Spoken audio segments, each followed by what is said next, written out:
Yeah, we have a much better understanding now with historical hindsight on what happened in the 1980s that made crack hit so hard. And basically, in a nutshell, if you remember, those were the Reagan years. That was when Ronald Reagan became president of the United States, and essentially, government policy did an about face in those years. He became president in 1981, and then his policies, which were basically cutting back on social services and letting loose the so-called free market, started to trickle down and affect people. By the mid 1980s, and that's precisely when crack hit in full force. So essentially, what you had was a devastation of public housing, a dramatic cutback in public funds for public housing.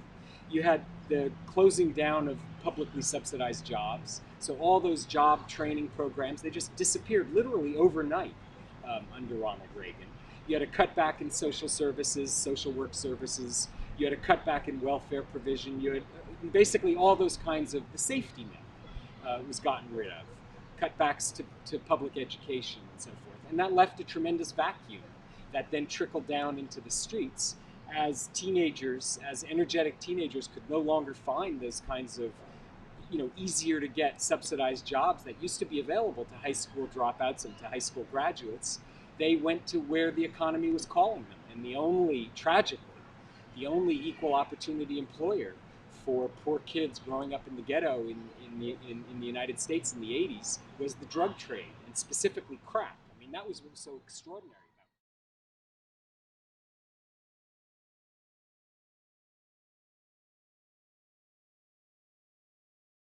it. I'm a social scientist, but there are a few times in my life when I cite the Bible, and this is one of them to answer this question about what is it that motivates people to go into drug dealing, and what is it that, in some sense, chases them out of legal employment. And in a nutshell, it's humans don't live by bread alone. And what I mean by that is, as human beings, we require dignity. We require a sense of pride and a sense of respect, a sense of affirmation from our work. So it isn't just a paycheck, that we collect. It's a sense of doing our job well. It's a sense of being respected by our peers. It's a sense of having a chance of getting ahead. It's a sense of being taken seriously, of being recognized as experts in our field. So if you stop and think about it, you take a kid who's done badly in high school, been to a lousy high school, our high schools are not teaching people how to write memos, let alone paragraphs. It's not as if kids in public school are getting a good education in the United States. Schools have fallen apart. Teachers can barely keep the peace in their classroom. They can't keep the peace in their classroom, essentially. They're sort of managing violence, and their classes are overcrowded. The classrooms are falling apart. They're leaking. There's a total demoralization. So you send a kid like that who barely knows how to read and write, and you send him or her to get a job in an office building. What are they going to look like? They're going to look like a dumb fool to everyone else who was educated in private schools or who was educated in public schools out in the suburbs where you are given a good education. There's an affinity, of course, in the language. So it was going to be one Hispanic group or another that ended up as the retailers of Colombian cocaine once the Cali and Medellin cartels really began to import huge amounts of the drug through New York, John Kennedy Airport, into Jackson Heights. There were very few Mexicans in New York at that time, comparatively speaking. The great swell in the Mexican population has come in the last 10 years. So back in the 80s and early 90s, there were comparatively few Mexicans. There was a growing, swelling population of Dominicans coming into this country, a follow-up to the early immigration of Dominicans in the early 1960s, followed by an even greater flood of Dominicans after 1965, after the United States invaded the Dominican Republic. That earlier generation was different than the generation that followed. It's important to remember that Puerto Ricans have been United States citizens for a very long time. As a new swell of Dominican immigrants came in, they packed into Washington Heights in enormous numbers, and nobody really knew the exact number of people. Estimates ranged anywhere from 250,000 to 700,000 people living in Washington Heights, almost all of Dominican descent. A great number of those people went back and forth between the Heights and the island on a regular basis. And we know that there are at least several flights a day ferrying people back and forth between the island and the city. Many people then also came into the United States posing as Puerto Ricans, making the jump first to Puerto Rico and then coming in as passing themselves off as Puerto Ricans. The Immigration and Naturalization Service was utterly inept at the time and incapable of addressing the issue of people who were legal or illegal. And in fact, New York, of all the cities in the United States, has always been the most hospitable to immigrants, whether they're legal or illegal. And this is still the case. So that's a long, roundabout way of answering your question, but the Mexicans were simply not present in the city in enough numbers to play a decisive role.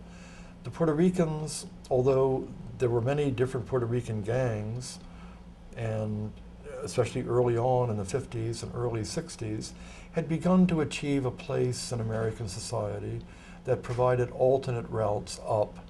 The Dominicans were the newest Spanish-speaking immigrant group in the city.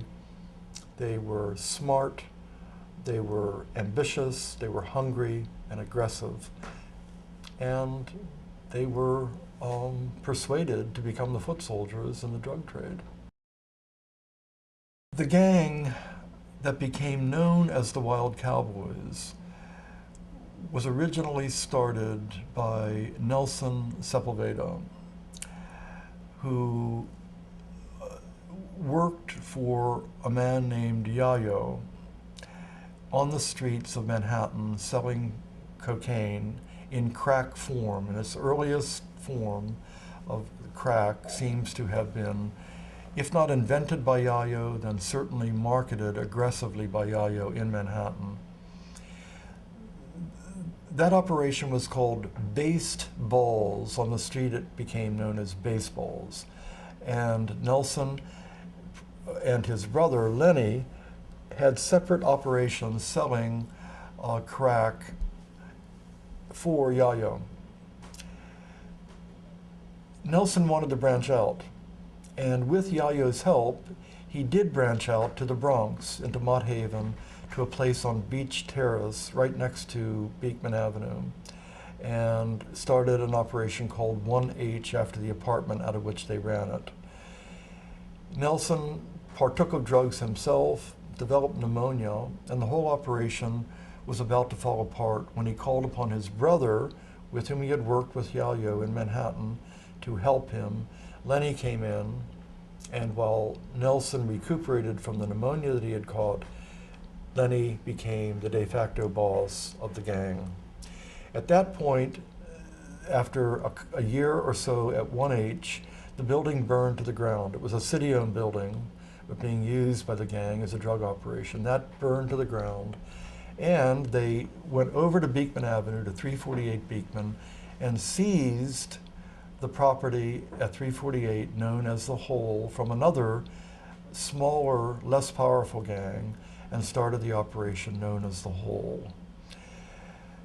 They gathered around them a number of people whom they had known from Manhattan, boyhood friends, high school mates, football teammates, people with whom they had gone on earlier adventures as youngsters, either robbing in the subways or stealing cars on consignment in New Jersey.